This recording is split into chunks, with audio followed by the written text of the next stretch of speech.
Hi everyone, welcome to our first night of our Simple Sock class. We're glad that you can join us.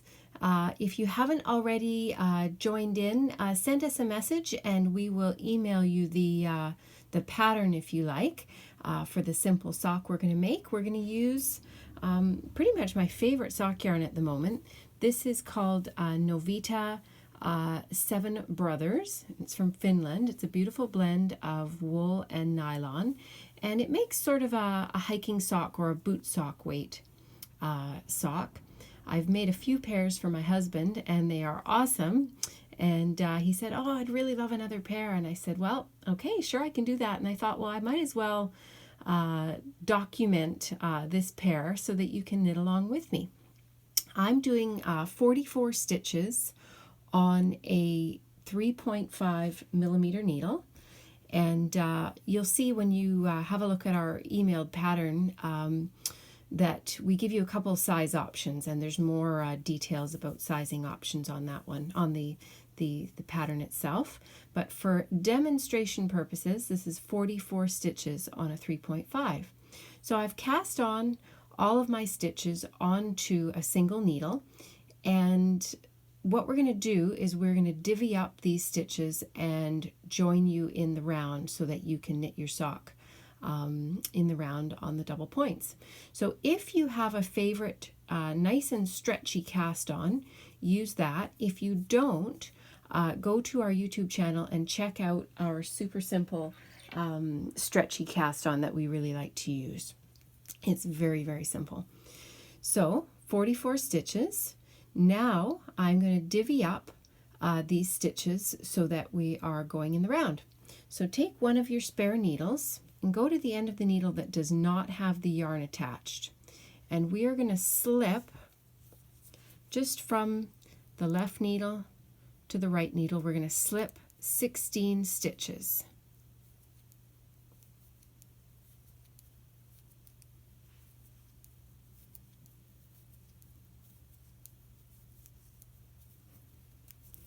There's 12, 13, 14, 15, and 16. Okay. Now we're going to take another needle, another spare needle, and we are going to slip 16 more, just the same way. Ignore that one that we just used and go put 16 on this one. 2, 3, 4, 5, 6, 7, 8, 9, 10, 11, 12, 13, 14, 15, 16. That's good. So we should have 12 left here. 2, 4, 6, 8, 10, 12. Perfect. So now what we're going to do is we're going to join everything in the round with our fourth needle. So you want to orientate yourself so that the needle in your left hand is the needle that does not have the yarn attached to it. The needle in your right hand, or on the right I should say, is the needle that does have the yarn attached to it. And you want to make sure that your cast on stitches, your edge of your stitches, are all facing the same way. That way there's no twist, if you will, in your cast on before you join, because that won't work. If you try and join your work in the round with a twist in it, you're going to have a kink in your knitting that's going to never go away. So this way we've got everything facing and everything ready to go for joining. So now what I'm going to do is, it's a little awkward here for this moment. Sometimes what I'll do is, if I'm working at a table, I'll set everything down on the table just to give myself a break. But this way I'm going to show you how you'd be doing it if you were just sitting in your easy chair. You're going to take your spare needle, actually trade hands with everything here, trade hands, and we're going to start working into the needle that doesn't have the yarn attached with our fourth empty needle. So what we have to do is we have to sort of come in behind this needle here, and we are just literally going to start knitting. I'm bringing my yarn from the ball underneath my working needle and the needle we're working off of. And this needle that has the yarn attached to it is just sort of hanging loose for the moment. Okay, and I'm just going to start knitting. I'm going to knit 2 stitches. And make sure your first couple of stitches are nice and tight, and that draws the join closed. Nice and tight. So thereby what has happened, because we have crossed that gap between the needle that had the stitches that didn't have the yarn attached with our new needle, and by drawing up the yarn from this needle, we've joined everything in the round. We're now working, well, technically in a circle. It looks like a triangle, but we are working around now, and rather than working flat.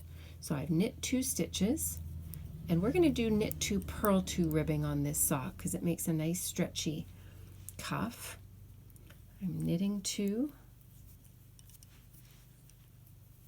and purling 2 to the end of this needle.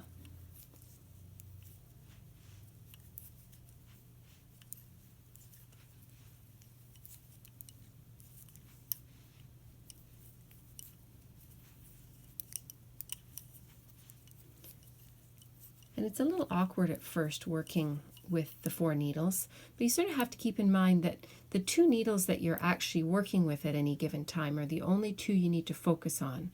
These 2 that we're not working with are just hanging out of the way. Just ignore them while you're actually working on these needles. Oh, did I just knit? Oh, I need to purl. Need to purl.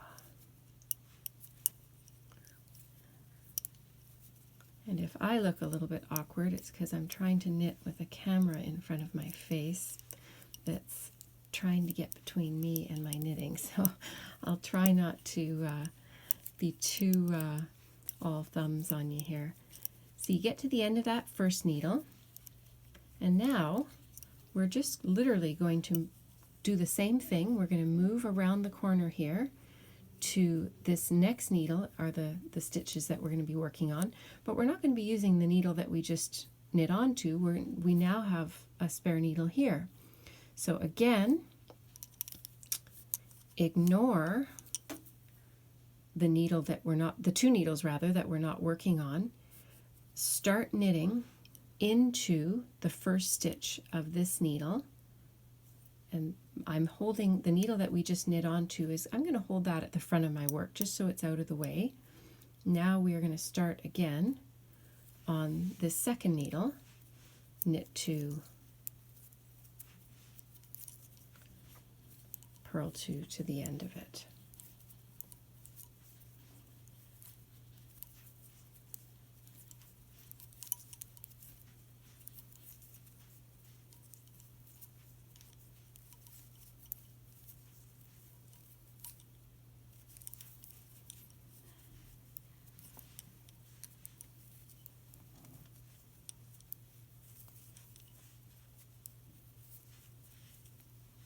Sorry, I went out of frame there for a sec.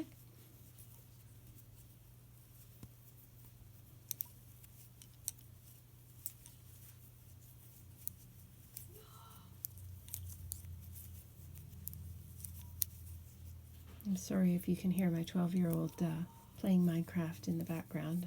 I told him I was going to be recording, but once you get involved in Minecraft, it's easy to forget the world around you. So that's just some background home noise effects for you. So I've gotten to the end of this needle. Now we're going to do the same thing on this last needle, needle 3. So again, ignore the 2 needles that you're not working with and just focus on the empty needle and your new needle that you're going to be knitting next. Knit 2, purl 2,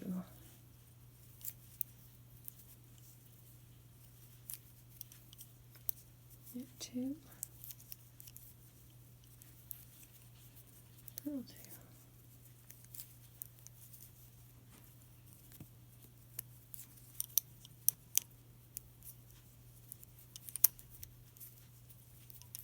Okay, now we're to the end of our first round, and we're going to do it all again. Now, at the joining part of the round, it can feel a little bit loosey-goosey for the first couple rounds. There can be a little gap there, a little bit of yarn across where you joined. Don't worry about that.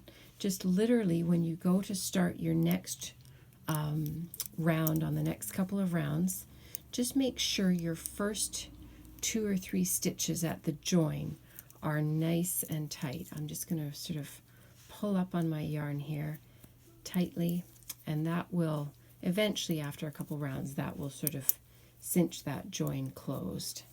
And if by chance there's a little bit of a gap there, you can always take your tail and just tidy that up when you go to weave in your ends.